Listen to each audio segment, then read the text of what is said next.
Namasté, ici Isabelle de 55 Plus Yoga. Pourquoi perdons-nous notre souplesse avec l'avancée en âge? Il y a plusieurs raisons, dont la perte de masse musculaire, la diminution de la production de collagène et d'élastine, ainsi qu'une hydratation déficiente. Toutes ces raisons contribuent à rendre le corps plus rigide et graduellement, sans trop s'en rendre compte, nous nous retrouvons dans un corps inconfortable, comme si nous portions des vêtements trop petits à tous les jours. Prendre le temps de s'étirer est essentiel, surtout en vieillissant. Dans cette séance, je vous propose des étirements simples et efficaces qui ciblent la souplesse du bassin.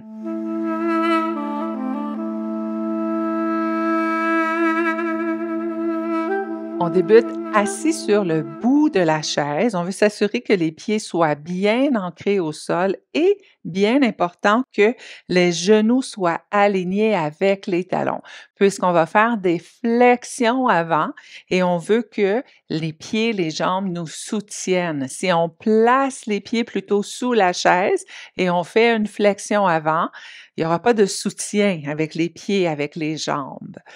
Bien ancrés au sol, les pieds sont également à la distance des hanches. On place les mains relaxes sur les cuisses et ici, on va faire des grands cercles avec le tronc. On inspire en poussant le dessus de la tête vers le ciel. Vous pouvez ici garder un petit engagement musculaire au niveau de l'abdomen, question de vous aider à stabiliser les lombaires. Et on vient faire de grands cercles avec le tronc. On vient activer ici le bassin et en bonus, on travaille un peu aussi au niveau du tonus musculaire de l'abdomen, particulièrement quand on fait le cercle vers l'arrière. Donc, raison pour laquelle je vous demande de garder un petit engagement musculaire afin de bien supporter les lombaires. On revient devant. Maintenant, on veut attraper le genou avec les deux mains. On veut toujours être ici installé sur le bout de la chaise. On engage l'abdomen à nouveau pour protéger le bas du dos et on va basculer vers l'arrière. Le haut du dos peut s'appuyer sur le dossier. L'abdomen est fortement engagé pour éviter de s'affaisser dans les lombaires et on vient tirer genou en direction de la poitrine. Respirez tout en maintenant l'engagement musculaire au niveau de l'abdomen pour protéger le bas du dos. Et à l'expiration, peut-être qu'on tire davantage, genou en direction de la poitrine et on dépose au sol. Même chose de l'autre côté, on attrape le genou. Inspirez en allongeant le tronc. Succion avec le nombril, petite succion pour engager l'abdomen et on bascule vers l'arrière. Le haut du dos vient toucher le dossier. On engage l'abdomen pour protéger le bas du dos et on tire genou en direction de la poitrine.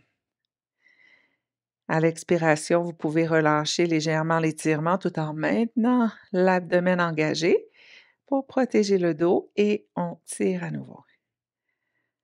À l'expiration. Et on relâche. Prochaine variation, on vient placer la cheville sur le genou opposé.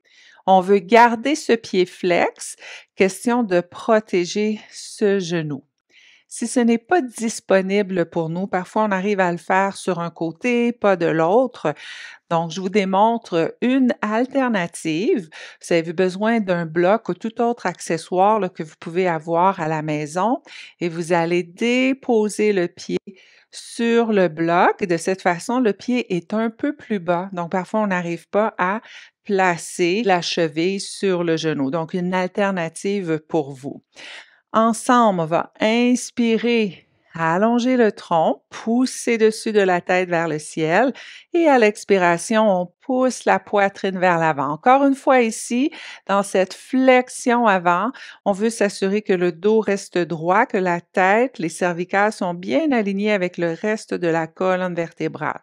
On peut approcher juste un peu le menton de la poitrine et à l'inspiration, je vous invite à allonger le tronc. Et peut-être qu'à l'expiration, on arrive à descendre un peu plus. On veut sentir l'étirement dans la hanche, le fessier.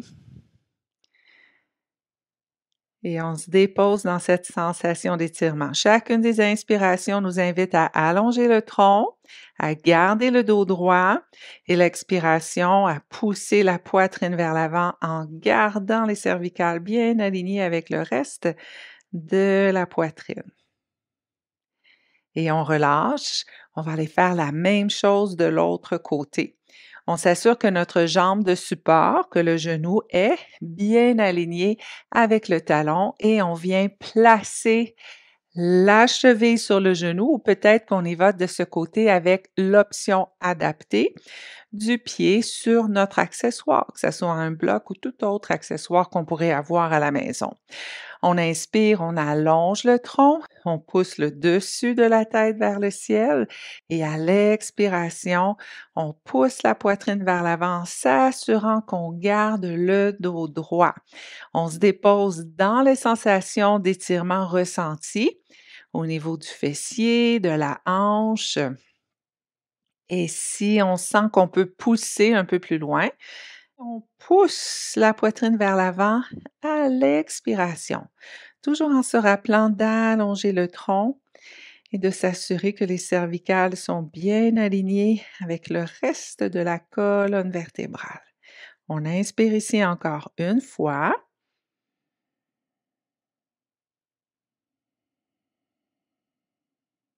Et on relâche. Excellent. Maintenant, je vous démontre une autre variation de cette même posture du pigeon qu'on vient tout juste de faire, debout avec la chaise. On se lève et on vient positionner notre chaise sur le bout du tapis, le siège vers nous. Moi, j'ai une chaise en bois. Si vous avez une chaise là, qui n'est pas coussinée, peut-être que vous voulez placer une petite couverture ou une serviette ici pour que ça soit plus confortable pour votre jambe. En s'appuyant sur le dossier de la chaise, on vient positionner le genou gauche dans le coin arrière gauche de la chaise et la cheville gauche, elle, dans le coin avant droit de la chaise. Question d'avoir le tibia dans un angle de 45 degrés. La jambe droite, on veut la reculer. En s'appuyant sur le dossier de la chaise, on va reculer ici le pied droit. La jambe droite, elle est en pleine extension et on peut faire de petits mouvements de cette façon avec le coussin des orteils du pied droit pour reculer le plus loin possible selon ce qui est disponible pour nous. Dans cette variation, on s'approche vraiment de la variation classique du pigeon qu'on fait au sol. On va pousser la poitrine vers l'avant, dessus de la tête vers le ciel et peut-être qu'à nouveau, on vient ajuster en reculant un peu plus le coussin des orteils. Gardez les épaules relaxes. Ici, on va sentir l'étirement peut-être dans l'aine du côté droit, dans la cuisse, le bassin du côté gauche. On maintient encore pour une respiration.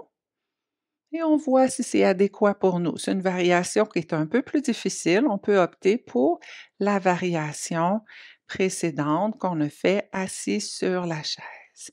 On va sortir de la posture. On peut s'aider en agrippant la chaise. On approche le pied droit et on libère la jambe gauche. On fait la même chose de l'autre côté. On s'aide en déposant les mains sur le dossier de la chaise. On vient positionner genou droit dans le coin arrière droit de la chaise et la cheville droite, elle, dans le coin avant gauche de la chaise. On vient reculer la jambe gauche. Question d'avoir la jambe gauche en pleine extension. Le pied est installé sur le coussin des orteils et question d'aller chercher un maximum de sensations d'étirement. On veut reculer le pied gauche le plus loin possible. On pousse la poitrine vers l'avant en gardant les épaules relaxes et en poussant le dessus de la tête vers le ciel. On respire ici dans le ventre. Le fait de diriger le souffle dans le ventre, de sentir l'abdomen se gonfler légèrement à l'inspiration va nous permettre d'aller chercher une sensation d'étirement additionnelle. On respecte nos limites, on choisit les variations qui sont adéquates pour nous afin de favoriser la souplesse du bassin et des hanches. On inspire ici à nouveau. Et on relâche, on va s'agripper à la chaise pour s'aider à sortir de la posture. Voilà, superbe. On va faire des petits mouvements avec le bassin. Question de rétablir toute cette mobilité au niveau du bassin. Les pieds sont ancrés au sol, genoux légèrement fléchis, les hanches poussent vers l'avant et on va balancer les hanches de droite à gauche avec une petite flexion dans le mouvement au niveau des genoux. Parfait. Maintenant, devant, derrière, devant, derrière, devant, derrière. Et des cercles. On fait des cercles maintenant avec le bassin de l'autre côté. Voilà, j'espère que cette séance vous a permis de retrouver un peu de souplesse au niveau du bassin. Si vous avez envie d'accéder à des séances complètes qui favorisent la souplesse du corps en vieillissant, n'hésitez pas à me rejoindre dans la programmation régulière du studio en ligne 55 Plus Yoga. Namasté!